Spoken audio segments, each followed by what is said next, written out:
কিন্তু ওই বাবা মায়ের তো সমর্থন নয় 1000 টাকা দিয়ে পড়াবে, 3000 টাকা দিয়ে অ্যাডমিশন করাবে, 2000 টাকা দিয়ে বই কিনবে। আমরা বলছি আমাদের দরকার নাই, 1000 টাকায় একটা বাচ্চা পড়া দরকার নাই, 4টা বাচ্চা এসে ওই রকম বাচ্চাকে আমরা সমতুল্য শিক্ষা, ওই 4টা বাচ্চাকে 1000 টাকায়, এবং তাদের এতিম দুঃখী গরিব সেটার উপরে মার্জিন করে আমরা 4টা 5টা বাচ্চাকে ওই টাকায় শিক্ষা দেবো। তাদের তুলনায় আমরা কোনো মতে কিছু নাই শিক্ষাতে। যেটা আপনারা দেখতে পাচ্ছেন স্টেজে আমাদের ছোট ছোট বাচ্চারা আরবিতে, উর্দুতে, ইংলিশে সূরা বলে তার তর্জমা শোনাচ্ছে। আমি আজকেও বলছি, আবার বলছি, যারা এতিম দুঃখী বাবা নাই ওই সব বাচ্চা আমাদের মতন স্কুলে আসুক, আমরা যতটুকু পারবো তারাকে সহযোগিতা করব, আমাদের শিক্ষায় শিক্ষিত করব, 1 টাকাও লাগবে না। এবং অনেক বাচ্চা এরকম আমাদের স্কুলে আছে যারা গরিব বাচ্চা, এতিম বাচ্চা, তাদের কাছে পয়সা নেওয়া হয় না। আমরা গ্রামের আর্থিক অবস্থা দেখে খুবই অল্প টাকায় এখানে শিক্ষা দিয়ে থাকি। ভর্তি হতে আংশিক টাকা, বই আমরা অযথ কোনো এক্সট্রা বই তাদের উপরে চাপিয়ে দিই না, যেটা দরকার যেটা পড়তে হবে সেই বইটুকুই দিই। যত কম পয়সাতে হয় আমরা শিক্ষা দেওয়ার চেষ্টা করি এবং বেস্ট থেকে বেস্ট শিক্ষা আমরা এখানে দিই। আপনারা বিশ্বাস করবেন না, আমাদের এই সংস্থা মোটামুটি 4 থেকে 5 বছর হলো। এই যে এই সব বাচ্চাগুলো, এত বড় বড় বাচ্চাগুলো আপনারা দেখছেন, 4 বছর 3 বছর পড়ার পর তারা এই অবস্থায়। তাদের যদি আপনারা পড়াশোনা, তাদের অনুশাসন, তাদের আচার ব্যবহার দেখেন তো সত্যি মুগ্ধ হবেন যে একটা বাচ্চা যখন শুরুতে স্কুল আসে তার অবস্থা কি থাকে।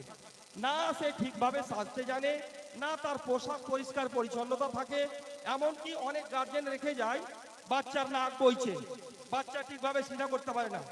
এই যে আমাদের হেড স্যার ইসারুল স্যার, এমন কোনো দিন নাই যে 5টা থেকে 10টা ছেলের নাক পরিষ্কার করে দেয় না, সে নিজের হাতে নাক পরিষ্কার করে দেয়। চিরুনি নিয়ে, আয়না নিয়ে তাদের পিছনে মানে ছুটে, এই তোমাকে সিধা করতে হবে, তোমাকে সাজতে হবে, তোমাকে মাঝে মধ্যে শ্যাম্পু সাবান করতে হবে। এই বাচ্চার নাক বইছে, স্যারকে ফট করে নিজের হাতে গিয়ে নাক পরিষ্কার করে। অনেক বাচ্চাকে দেখেছি পায়খানা করে দিয়েছে ক্লাসে, ছোট ছোট বাচ্চা, সে নিজ হাতে পায়খানা পরিষ্কার করে, গার্জেনকে ডাকে না। গার্জেনকে ক্লাস শেষে ডাকা হয় যে আপনার বাচ্চা পেশাব পায়খানা করে দিয়েছে, আপনি আসবেন, আমরা পরিষ্কার পরিচ্ছন্নতা করে দিচ্ছি। তো একটা বাচ্চাকে শুধু আমরা শিক্ষা দিচ্ছি না, তার নৈতিক মূল্যবোধ আমরা শিখাচ্ছি। একটা বাচ্চা যে শুরুতে কত কিভাবে আসে, তাকে মানুষ করতে হয়, কতটুকু সময় দিতে হয় তার নাক পরিষ্কার করা, তাকে পরিষ্কার রাখতে, তার সেবা যত্ন করতে, তাকে কিভাবে কথা বলতে হয় বড়দের সঙ্গে, সব কিছু আমাকে এখানে শিখাতে হয়। তার সঙ্গে সঙ্গে আমাকে শিক্ষা দিতে হয়। তো এই এতগুলো জিনিস আমাদের এই ওপেন স্কাই চিলড্রেন একাডেমি সংস্থানে আমরা করে থাকি। সব থেকে কম পয়সায় গরিব দুঃখীদের প্রতি আমরা সব সময় সহযোগিতার হাত বাড়িয়ে দিই এবং আমরা চেষ্টা করব যে আরো কম পয়সায় কি করে বেটার আপনারাকে শিক্ষা দিতে পারবো। গ্রাম অঞ্চলের ছেলেকে ইসলামিক শিক্ষায়, বিভিন্ন ধরনের শিক্ষায় আমরা শিক্ষিত করতে পারবো, এটাই হচ্ছে আমাদের মোটো। তো আপনারা একটু চিন্তা ভাবনা করবেন, আপনাদের বাচ্চারা বাড়িতে থাকলে অবশ্যই এই সব সংস্থাতে দেওয়ার চেষ্টা করবেন এবং আমরাকে সুযোগ দিবেন যাতে ওই সব বাচ্চাগুলোকে আমরা মানুষ করতে পারি এবং একটি ভালো বাচ্চা রূপে আপনাদের হাতে আমরা তুলে দিতে পারি। বাস এইটুকু বলে আমি আমার বক্তব্য শেষ করছি। আসসালামু আলাইকুম। এবার আমরা নেক্সট ডেকে নিচ্ছি, যাও বেটা।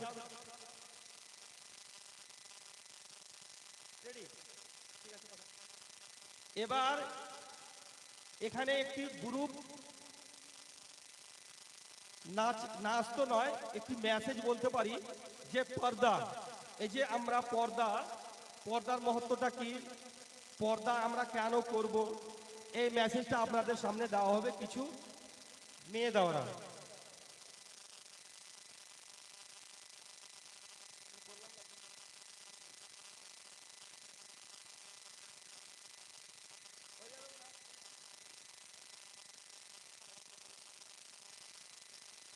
তোমরাকে রিকোয়েস্ট করছি কেউ কথা বলবে না। এই যে সুন্দর সুন্দর বাচ্চাগুলো আপনারা স্টেজে দেখছেন, তারা একটি পর্দা প্রথা নিয়ে আপনারাকে মেসেজ দিবে, সন্দেশ দিবে। আপনারা ধৈর্য সহকারে সেই মেসেজটুকু দেখুন এবং বোঝার চেষ্টা করুন।